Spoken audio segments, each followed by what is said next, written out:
Earlier, I want to take you to an event that happened a while ago where Kenya has joined other nations in the world to commemorate the Africa Anti-Corruption Day with a call to strengthen whistle protection if the war on graft is to be won. And of course, who was speaking was the Ethics and Anti-Corruption Commission Chairperson Bishop Dr. David Ogende has called on members of the public to give their views on the proposed whistleblower protection bill so as to have a document that fully addresses the mechanisms of dealing with grafts. Let's listen in to what the bishop had to say earlier on during that particular conference. Thank you. The conflict of interest bill was intended to deal with issues of conflict of interest within all public agencies so that a person who is working within government should not at the same time trade with government, because that is how you find inflation of costs and prices of goods and services, because the person who is supplying is also the person who is procuring.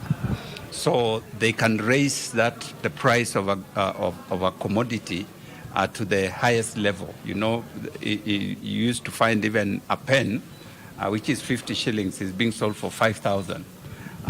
It's not because there was no due diligence, but because the person who is selling is also the person who is buying. So that is what brings conflict of interest, and it goes all the way to road construction and all other kinds of services. So this bill was to stop that kind of conduct within government, so that people who are supplying to government should be independent people, and the people who are procuring should be independent, and therefore there would be a way in which we can get value for money. That was the intention. But now when the bill came into Parliament, several clauses were changed so that it defeats the original purpose.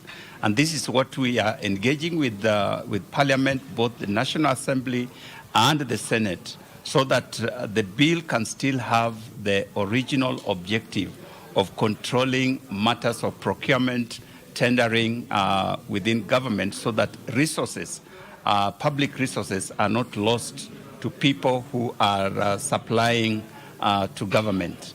That is basically our request, not request, but our ask to Parliament and both houses, so that we can get a bill that actually will deal with those issues of procurement.